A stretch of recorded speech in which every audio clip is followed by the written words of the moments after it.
78वें स्वतंत्रता दिवस, स्वाधीनता दिवस को देश मना रहा है। प्रथम तो सभी देशवासियों को 78वें स्वतंत्रता दिवस की शुभकामनाएं और 5 लाख से ज्यादा वीर वीरांगनाओं की शहादत, बलिदान, शौर्य की बदौलत जो हमने ये आज़ादी पाई है, उन तमाम वीर वीरांगनाओं, ऋषि ऋषिकाओं के प्रति कृतज्ञता का भाव अपने हृदय में संजो करके समस्त ऋषि ऋषिकाओं, वीर वीरांगनाओं के सपनों को पूरा करने के लिए प्रतिबद्ध होने का दिवस है।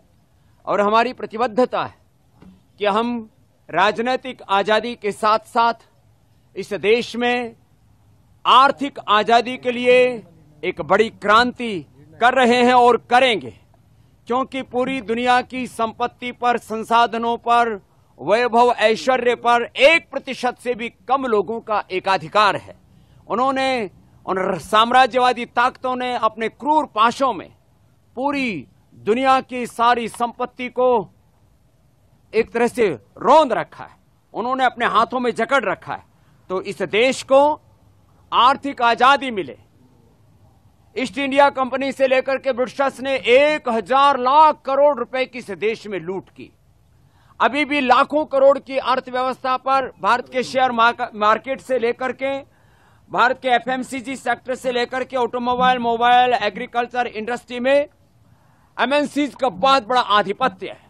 और किसी भी स्वाधीन राष्ट्र के लिए बहुत शर्मनाक होता है कि इस देश की अर्थव्यवस्था यदि आजाद नहीं होती है, विदेशी हाथों की गुलाम होती है, तो कभी भी देश पूर्ण सम्मान और स्वाभिमान के साथ, पूर्ण आजादी के साथ जी नहीं सकता है। तो हमने इस बार के 78वें स्वाधीनता दिवस पर यह संकल्प किया है कि हम इस देश में आर्थिक आजादी लाएंगे, स्वदेशी के अभियान को और मुखर करेंगे, शिक्षा की आजादी, मैकाले की शिक्षा के स्थान पर पतंजलि गुरुकुलम, आचार्य कुलम पतंजलि विश्वविद्यालय और भारतीय शिक्षा बोर्ड के माध्यम से हम मैकाले की शिक्षा पद्धति, जिसमें पढ़े लिखे बेरोजगारों की एक फौज तैयार हो रही है, आगे चल करके उस सामाजिक विद्रोह का कारण बन सकती है। तो हम शिक्षा संस्कार मूलक हो, रोजगार मूलक हो, उसमें स्वाभिमान हो, सम्मान हो, नैतिकता हो, मानवीयता हो, कि बच्चे कभी, युवा कभी देश के खिलाफ बगावत ना करें। जो बगावत हमने बांग्लादेश में देखी, जो बगावत हमने श्रीलंका में देखी, पाकिस्तान और अफगानिस्तान सहित पूरी दुनिया के मिडिल ईस्ट में ये बहुत बड़ा उपद्रव हो रहा है। तो हम एक ऐसे संस्कार मूलक शिक्षा के बीज इस देश में बोएंगे जिससे कि शिक्षा की स्वाधीनता मिले।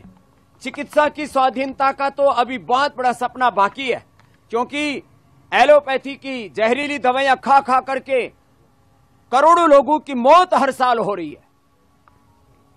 हमने दुनिया का इतिहास पढ़ा है कि ब्रिटिशर्स ने पूरी दुनिया में अपना राजनीतिक साम्राज्य कायम करने के लिए 10 करोड़ से ज्यादा लोगों का कत्ल किया।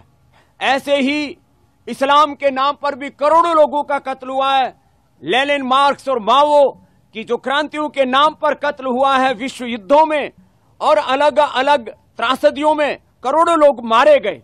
लेकिन हर साल करोड़ों लोग निर्दोष मर रहे हैं जहरीली दवाइयां, सिंथेटिक दवाइयां खा खा करके। जो चिकित्सा की स्वाधीनता का आंदोलन है, पतंजलि वेलनेस योगग्राम निरामयम, इसको हम और मुखर करेंगे। एक तरफ आर्थिक आजादी, दूसरी तरफ शिक्षा और चिकित्सा की आजादी, तीसरी तरफ सांस्कृतिक और वैचारिक आजादी, और रोगों से, नशा से, वासना से इस देश को आजादी दिलाने के लिए। क्योंकि जिस तरह से सोशल मीडिया के माध्यम से एक बहुत बड़ा वैचारिक युद्ध चल रहा है, उसमें भारत के बच्चे और जवान बर्बाद हो रहे हैं। इस तरह से लोगों के दिली दिमागों में वासनाओं की आग भड़क रही है। आए दिन दुराचार, अनाचार, व्यभिचार, गैंगरेप की घटनाएं हो रही हैं। इसका एक कारण है हम योग विमुख या तो हो गए और कर दिए गए, और पूरे देश में तांडव हो रहा है। भारत भूमि जो ऋषियों की भूमि है, वहां पर जब हम गैंगरेप जैसी घटनाओं को देखते हैं तो हृदय कांप उठता है। तो पतंजलि का इस संकल्प है, हमने इस बार इस 78वें आजादी के स्वाधीनता के दिवस पर यह संकल्प लिया है कि हम इस देश में राजनीतिक आजादी के साथ साथ ये शिक्षा की, चिकित्सा की, आर्थिक आजादी और वैचारिक सांस्कृतिक आजादी के साथ रोग और नशा वासनाओं से इस देश को आजादी दिला करके 5 प्रकार की इस आजादी के अभियान को हम मुखर रूप से पूरे देश में बढ़ाएंगे और इस भारत को स्वस्थ, समृद्ध, संस्कारवान और परम वैभवशाली बनाने के लिए एक बड़ी भूमिका पतंजलि की ओर से निभाएंगे। और ये निभाई है पिछले 30-35 वर्षों में पतंजलि अपनी भूमिका। हम 50 वर्षों से इस योग और कर्मयोग के पथ पर चल रहे हैं।